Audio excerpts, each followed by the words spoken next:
состав программ цифрового эфирного телевещания информационных блоков региональных телеканалов. Насколько я понимаю, в конце ноября, 29 числа, да, будут уже повсеместные, так называемых, врезки в эфир телеканала ОТР. Да, у нас сегодня коллеги здесь присутствуют, счастливчики, да, я их так называю. Но 5 числа уже состоялись врезки в двух регионах. Более подробно об этом расскажет наш сегодняшний гость Алексей Константинович. Я приветствую вас, спасибо большое, что нашли время пообщаться с журналистами. Да, ну и тогда передаю вам слово. Добрый день. Ну, как вы знаете, вчера на заседании правительства Российской Федерации были подведены итоги перехода федеральных телевизионных каналов на цифровое вещание и отключения аналога федеральных каналов на территории Российской Федерации. И одним из важных и составляющих элементов программы цифровизации телевидения является решение вопроса присутствия в цифре региональных телевизионных каналов. Потому что никаких экономических, да и технологических предпосылок на сегодняшний день для создания телевизионных каналов в рамках третьего мультиплекса, куда должны были бы войти 10 региональных каналов в каждом регионе, не существует. Там и каналов такого количества нет, и денег в таком объеме, которым необходимо для того, чтобы оплатить сигнал, также не имеется. Поэтому было решено идти по пути создания региональных врезок в рамках имеющихся каналов, в том числе входящих в первый мультиплекс. Речь в конечном итоге сошлась на общественном телевидении России, на ОТР, и было принято решение, что федеральный бюджет принимает на себя все расходы по организации данной региональной врезки. И теперь на канале ОТР с конца ноября будет предусмотрено, что 5 часов в день можно вещать региональному телевизионному каналу. Это тот канал, который стал победителем конкурса на 21-ю кнопку. Так называемый региональный, обязательно общедоступный телевизионный канал. Начались работы. Они требуют переконфигурации сети цифрового эфирного вещания. Эта переконфигурация сети заключается в том, что у нас в рамках первого мультиплекса на сегодняшний день существовало два телевизионных канала, это «Россия-1» и «Россия-24», в которых были региональные врезки, и на «России», и на «Вестях» есть региональные блоки, которые позволяют в каждом регионе транслировать свой контент. И теперь и сеть строилась по принципу 8+2. 8 каналов без врезок, 2 с врезкой. Теперь в связи с появлением ОТР необходимо провести переконфигурацию сети, поскольку она должна теперь строиться по принципу 7+3. На некоторых приемных устройствах это, по нашим оценкам, могло вызвать определенные затруднения. И поэтому было даже решено подготовить специальный ролик, который бы проинформировал людей о том, что будет происходить. Мы, кстати, сейчас его можем, насколько мне известно, показать. Да, поэтому, коллеги, внимание на экран.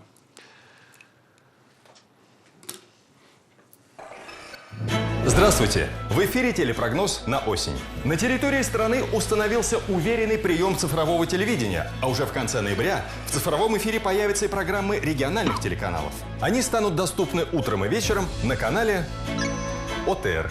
Однако в некоторых регионах возможны кратковременные помехи в телевещании. При возникновении любых неполадок просто зайдите в меню телевизора и перенастройте каналы. Хорошего вам телевидения в любую погоду!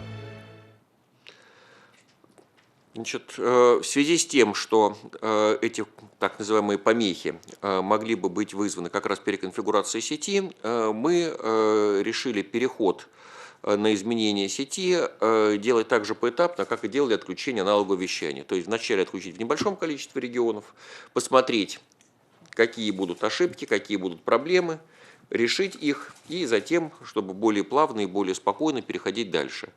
В качестве первых двух регионов были выбраны Омская область и Калининградская области. Там, соответственно, переконфигурацию провели в конце октября и в начале ноября. В общей сложности получили 150 звонков на обе области. Это были люди, у которых возникли некоторые проблемы с абонентами кабельного телевидения никаких проблем не возникало. У владельцев современных телевизоров, выпущенных после 2012 года, цифровые телевизоры, все перестроилось автоматически, безо всяких проблем. Свыше половины телевизионных приставок перестроились безо всяких проблем. В некоторых моделях телевизионных приставок исчезло где два, где три канала в первом мультиплексе. Второй мультиплекс как показывало, так и показывали. И эта проблема решилась путем просто перезагрузки приставки, нажатием на кнопку «Поиск каналов».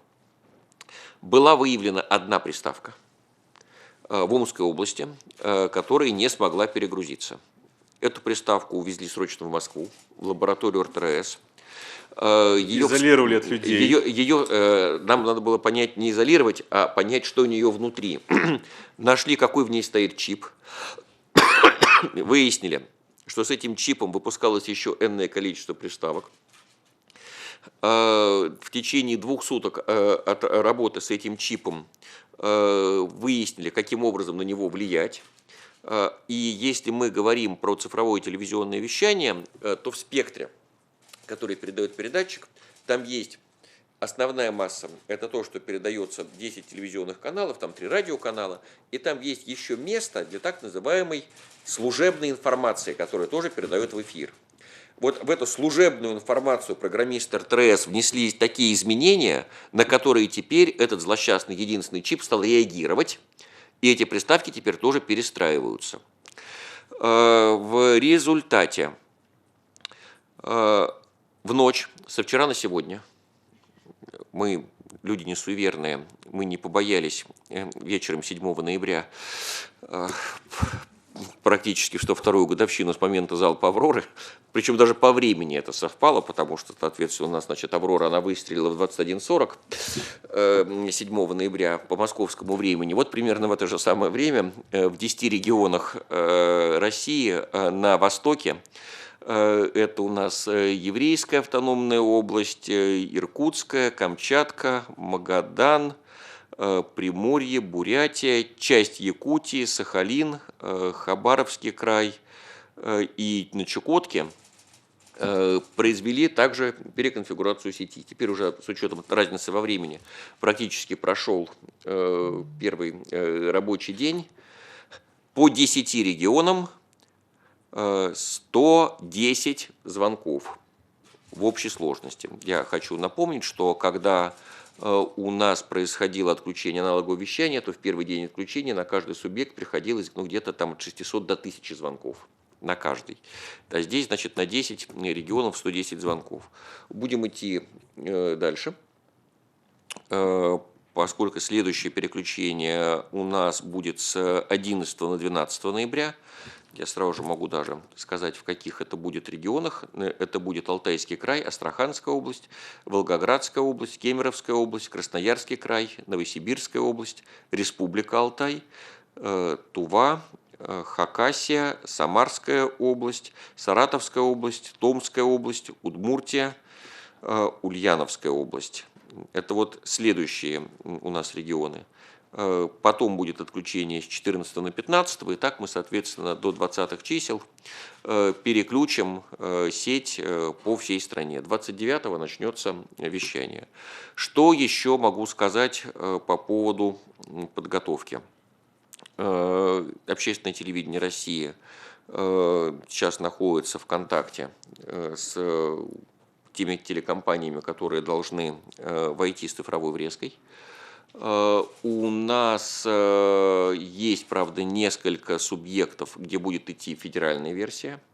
Этими субъектами являются те регионы, где не был проведен конкурс на 21-ю кнопку, потому что у нас не везде были телевизионные компании, которые были готовы даже вписаться в 21-ю кнопку. У нас в Москве, Московской области, Санкт-Петербурге и Ленинградской области будет продолжать идти федеральная версия, потому что и Москва, и Санкт-Петербург являются городами федерального подчинения и федерального значения. Не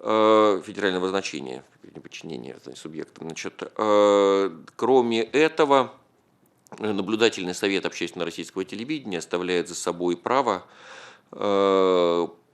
оставить федеральную версию в тех субъектах, качество телеканалов, в которых не соответствует требованиям ОТР. Но пока в зоне риска буквально несколько телевизионных каналов, причем там сейчас тоже работа ведется, может быть, их количество удастся даже сократить, поэтому я сейчас даже пока никого и называть не буду, чтобы зазря людям нервы не портить, да и репутацию.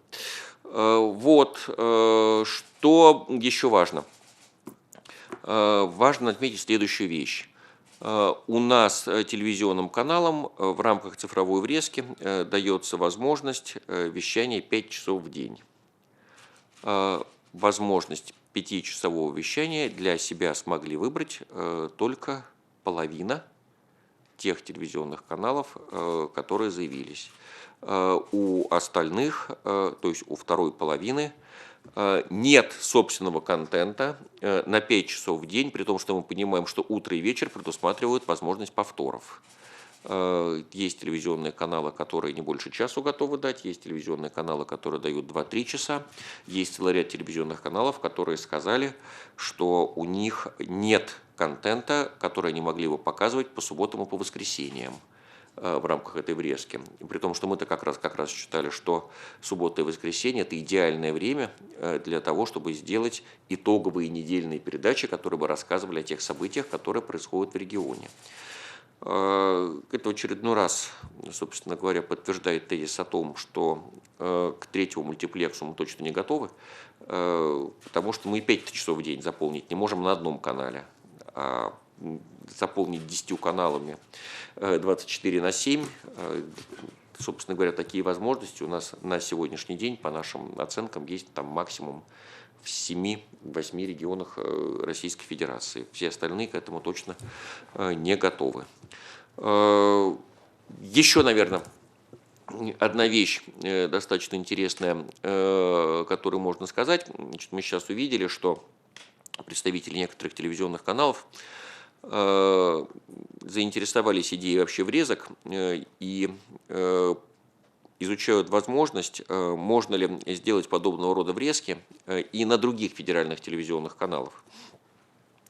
При этом в мозгах некоторых телевизионных представителей родилась идея, что врезки федеральным каналам выгодны, потому что они меньше будут тратиться на производство собственного контента.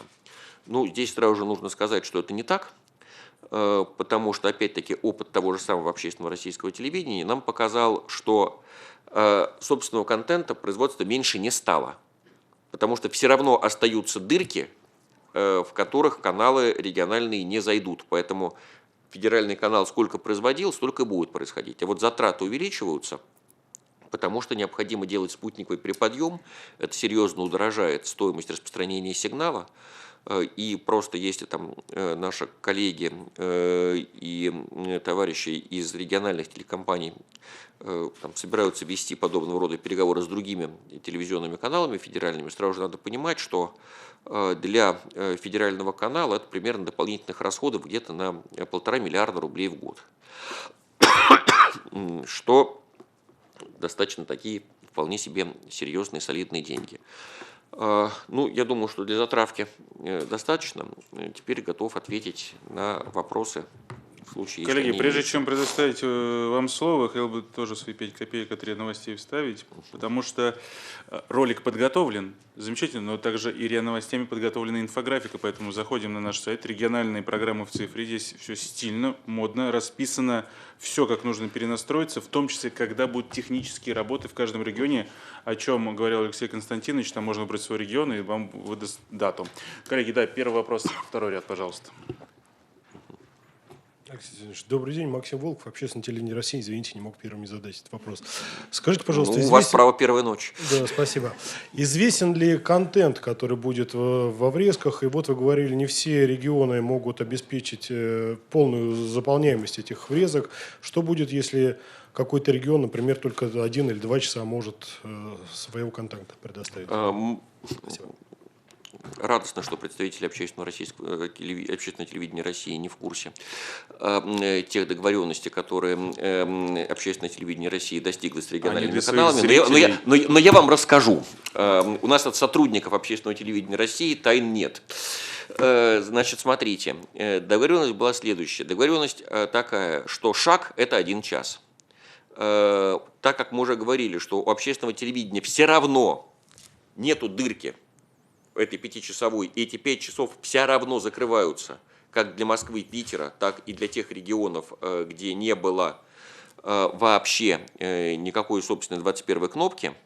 Поэтому договоренность была достигнута, что если региональный телевизионный канал не может выбрать 5 часов, а может выбрать, условно говоря, 1 час, значит, он берет этот 1 час, а 4 часа общественное телевидение закрывает из имеющихся возможностей, показывая там федеральную версию.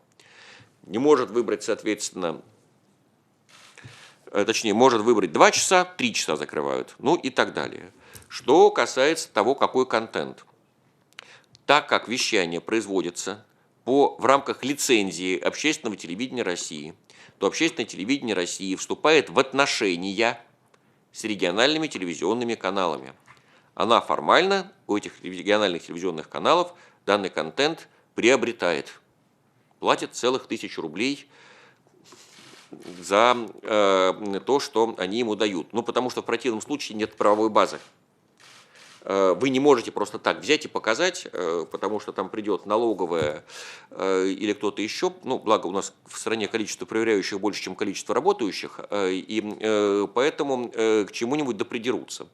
Чтобы этого не было, у нас поэтому сделаны четкие прозрачные отношения, что общественное телевидение заказывает, платит 1000 рублей и получает, и это показывает.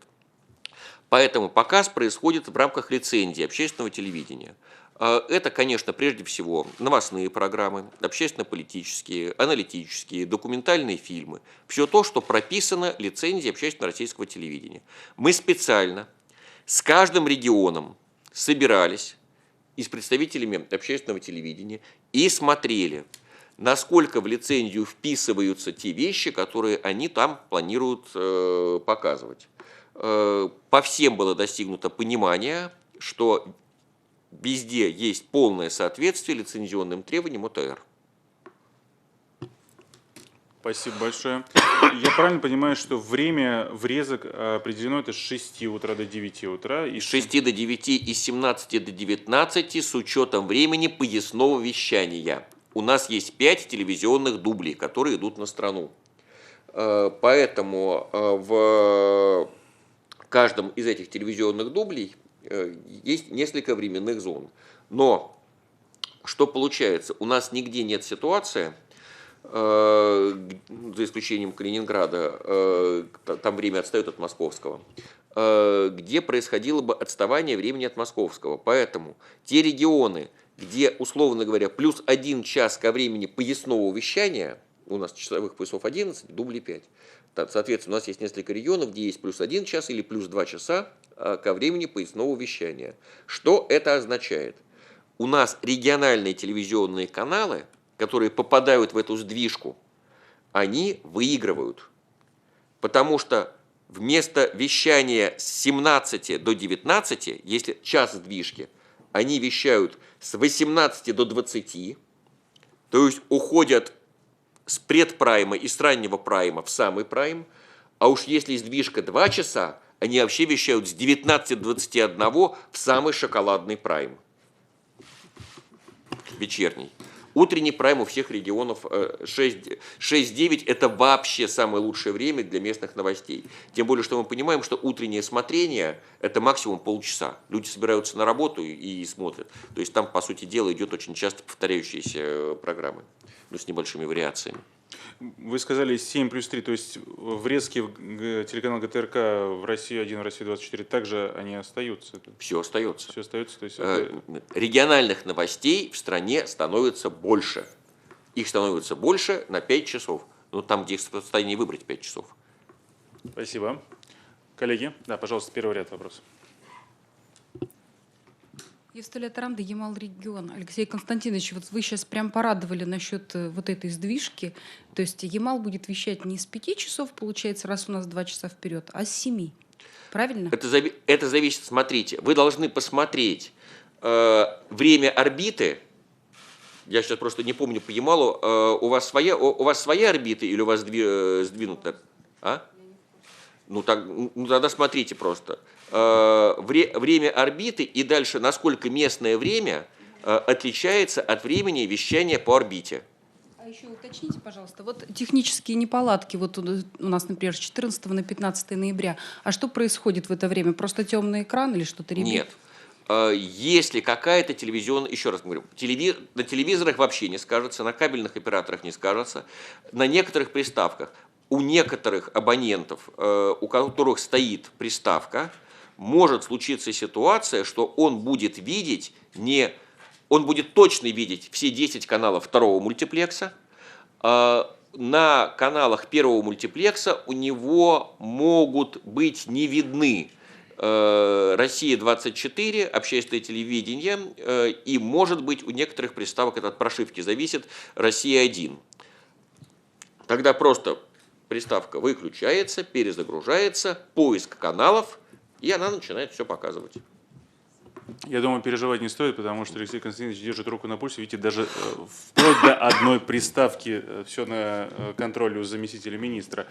Если неполадки... Да, кстати, лаборатория РТРС так получилось, что ей пришлось работать как раз в выходные и праздничные дни, потому что это пришлось на начало ноября, и как раз все выходные наши РТРСовские коллеги не развлекались тем, что подстраивались под этот злобный чип, который не хотел никак перезагружаться. Поздравим коллег из РТРС с прошедшим Днем народного единства. Они его навсегда, я думаю, запомнят. Если неполадки, допустим, не получается решить, допустим, бабушка не знает, как с пультом пользоваться, куда позвонить? Не знаю, может быть, волонтеры? Вот как у нас отработана была система с волонтерами. Как вы знаете, в ходе отключения аналогового вещания в стране в общей сложности было задействовано 70 тысяч волонтеров. Эти люди никуда не пропали, навыки приобретены, как говорится, руки помнят. Кстати, эти 70 тысяч волонтеров, они помогли настроить приставки и телевизоры 300 тысячам наших сограждан. Ну, а помимо этого, я все-таки не забывал про такой универсальный способ получения консультации, как телефонная горячая линия. В том числе и федеральная горячая линия, которая продолжает свою работу. Потому что если мы посмотрим на количество людей, которые вообще обратились за помощью в процессе отключения аналога, таких людей было 1,5 миллиона человек. Из них 300 тысяч, как мы уже говорили, они получили помощь за счет того, что к ним на дом пришли волонтеры, а 1 200 000 получили консультацию по телефонной линии горячей. И они все свои проблемы решили, потому что там операторы также рассказали, что нужно сделать и как. Спасибо. Да, пожалуйста, последний ряд. Марина Бочкарева, корреспондент Рамблер Ньюс Сервис, РНС. У меня такой вопрос. Вот здесь в информационных материалах есть пункт о том, что на реализацию этого проекта ОТР выделены деньги в размере 770... В этом году, да, 740, по-моему. 776 или 770, миллионов. Так вот, это именно дополнительное финансирование сверх того, что телеканал так получает из бюджета? Это дополнительное финансирование, потому что канал получал средства из федерального бюджета, которые предусматривались. Распространение его в мультиплексе без переподъема, то есть имелось в виду, что просто одна федеральная версия распространяется, и более того, по всей стране. Потому что общественное российское телевидение, оно не имело дублей. Оно шло, соответственно, в одном режиме. Поэтому для того, чтобы реализовать врезки, общественному телевидению потребовалось перестроить свою работу. Ему нужно было выйти на 5 дублей. Для этого потребовалось изменить сетку и сделать шаг более жестким, потому что у вас появляются временные пояса и временные дубли. И второе, ему потребовались деньги на то, чтобы обеспечить спутниковый переподъем. Это дополнительные расходы. То есть, если мы берем весь год целиком, то, соответственно, расходы на спутниковый переподъем, они там технические, они где-то порядка 1 миллиарда рублей. Кроме этого, им пришлось перестроить выпуск, потому что они должны, по сути дела, теперь выпускать, помимо основного варианта, еще колоссальное количество, несколько десятков региональных вариантов. Сейчас там ведется завести оборудование в регионы, потому что во все регионы завезено оборудование, оно должно устанавливаться на канале и на РТРС. Это такая достаточно была масштабная работа, более того, она была выполнена в крайне сжатые сроки, потому что решение было принято весной, и вот деньги причем пришли летом, а сейчас вот ноябрь месяц, и мы видим, что уже первые врезки идут, а в конце месяца они пойдут все в полном объеме. Это именно разовая как субсидия, да? Или же она будет ежегодно? Нет. Если вы посмотрите на бюджет 2020 года, то вы увидите, что в бюджете 2020 года финансирование общественного российского телевидения увеличено примерно на 1,5 миллиарда рублей. Вот эти вот 1,5 миллиарда, это и есть затраты, связанные с регулярным поддержанием расходов на обеспечение региональных врезок.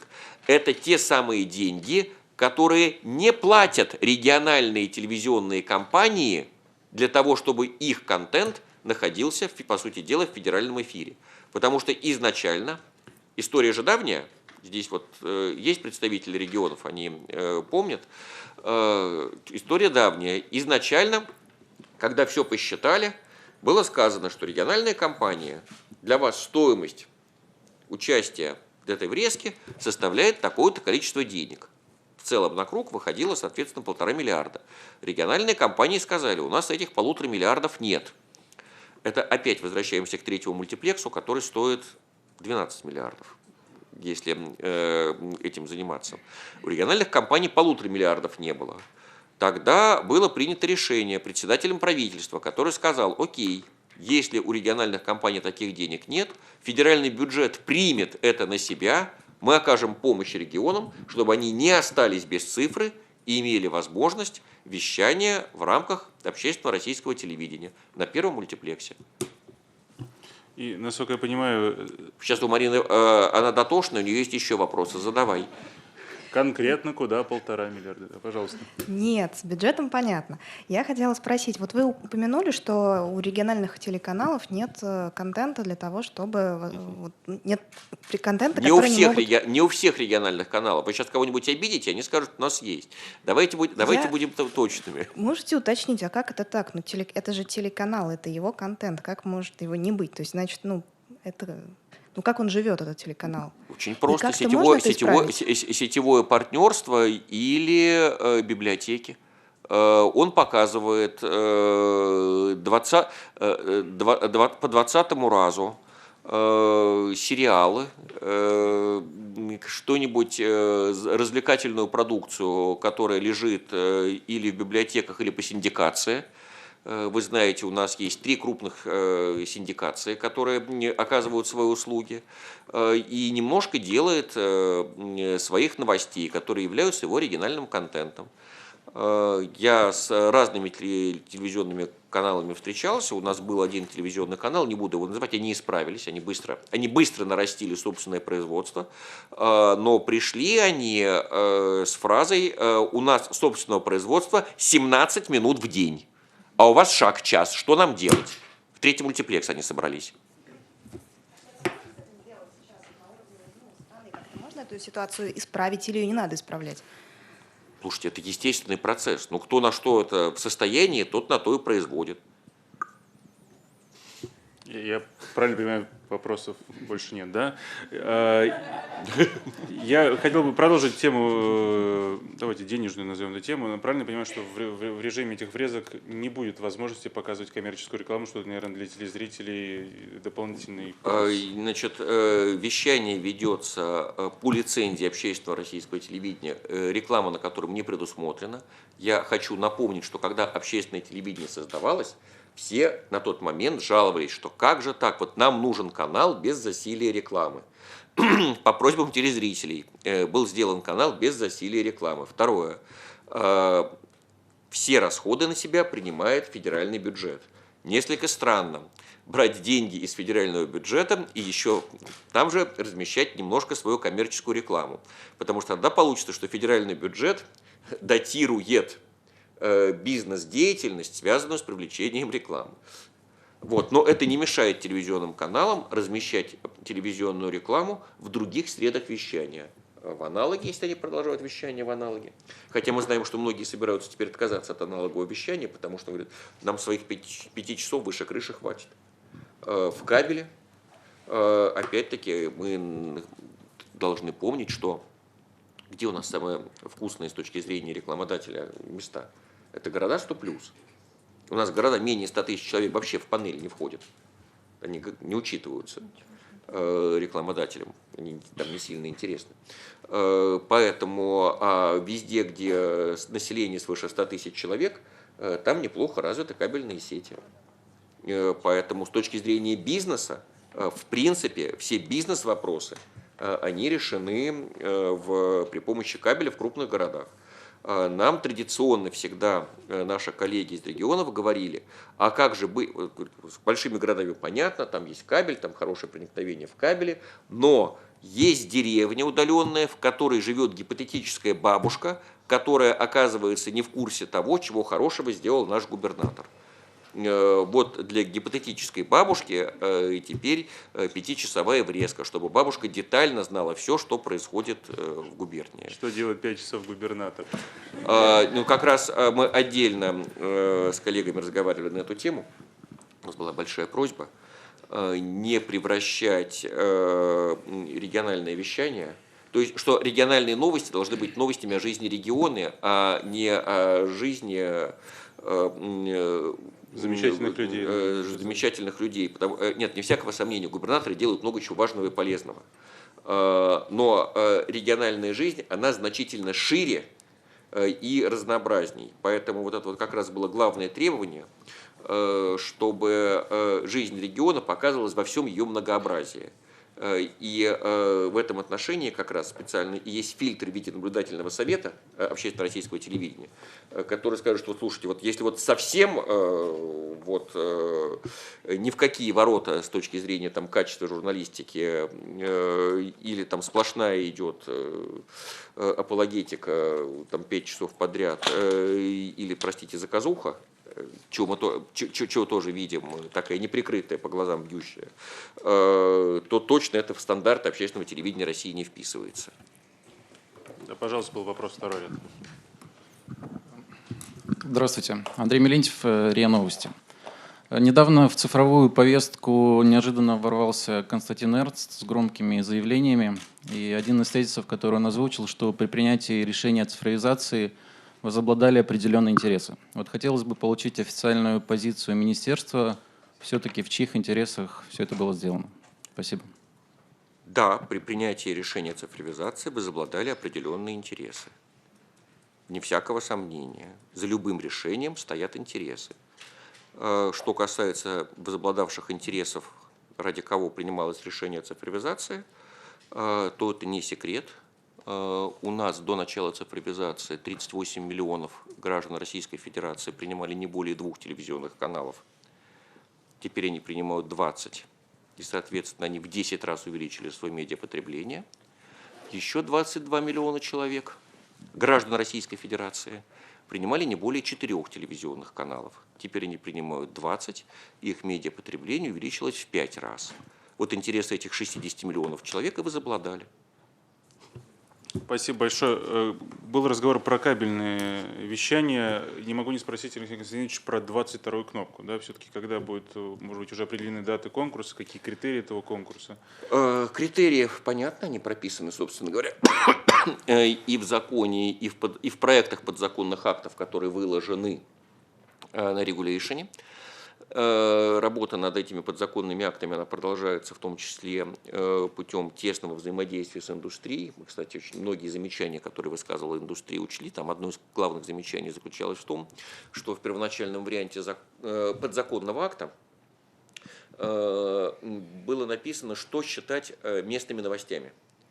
И поначалу пошли «Наша вина» по такому несколько бюрократическому пути, написали, что ну, это же муниципальные вещи, соответственно, вот то, что прописано в законе о местном самоуправлении, и является местной тематикой. Нас справедливо коллеги из регионов поправили, которые сказали, что местные новости значительно, ну, как мы только что говорили, что региональные новости это шире, чем только губернатор, так и местные новости шире, чем только местное самоуправление. Потому что, конечно же, в регионах происходит масса других вещей, которые выходят за рамки местного самоуправления. Опять, а при формальном подходе каналы могут сказать, что, ребята, у вас нет 20% про местного, потому что это не вписывается там, в повестку дня местного самоуправления. Мы поправили это. Мы очень долго искали компромисс между интересами операторов и вещателей, потому что, с одной стороны, мы ни тех, ни других не хотели нагружать дополнительными расходами, но нам удалось этот компромисс найти, в том числе и за счет того, что мы четко прописали, что если выполняются определенные критерии качества телевизионного сигнала и картинки, то можно принимать его через интернет. Это сразу же сильно удешевляет расходы на доставку телевизионного сигнала, хотя не скрою, у нас были некоторые, скажем так, магистральные операторы, которые категорически возражали против подобного рода подходов, потому что они понимали, что они тогда на этом не сильно заработают. Но у нас не было задачи, чтобы заработали крупные магистральные операторы, у нас была задача, чтобы у людей, опять-таки, была возможность приема местных новостей. Поэтому мы считаем, и наш план заключается в следующем, чтобы уже до конца года первые конкурсы были объявлены, а в начале следующего года, где-то в феврале месяце, они начали проводиться. И уже, если говорить о приблизительных сроках о старте вещания 22 года. Ну, если в феврале конкурс, соответственно, там где-то в апреле уже надеемся, что можно будет начинать. Спасибо, коллеги. Остались ли еще вопросы? Если вопросов нет, Алексей Константинович, наверное, еще раз, может быть, тезисно важные вещи для тех зрителей, у которых, может быть, случаются какие-то проблемы с перенастройкой оборудования. Вот куда, что, порядок действий. Еще раз. Первое. Если вы обнаружили, что ваш телевизор не показывает 2 или 3 канала из первого мультиплекса, первым делом перенастройте свою цифровую приставку. Включите ее, выключите, введите на ней меню поиска каналов, и в 95% случаев у вас никаких проблем не будет. Если у вас какая-то проблема возникла, есть телефон горячей линии РТС, звоните на этот телефон, там работают квалифицированные операторы, которые подскажут вам, что делать.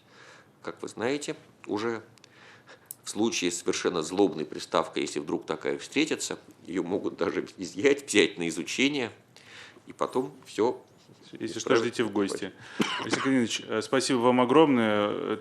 Переход на цифровое вещание прошел успешно, и мы уверены, что и врезка в телеканал ОТР также пойдет без проблем, потому что, мне кажется, как были готовы к цифровому вещанию наши граждане, так и спокойно воспримут. Мы, конечно, не суеверные, но Спасибо огромное и Минкомсвязи, и телеканалу ОТР, и ждем всех на 20. И МИ России сегодня, который занимается информационным обеспечением этого перехода. Это очень масштабный, я, как вы знаете, немножко про агентство знаю, в силу прошлого опыта жизни, я могу сказать, что это одна из самых масштабных задач, которую, когда бы то ни было, приходилось решать агентству со времен Совинформбюро. Я думаю, это достойно аплодисментов, друзья. Спасибо большое, коллеги. Да, у нас через буквально полчаса начнется пресс-конференция Гарика Сукачева, поэтому, если хотите, оставайтесь.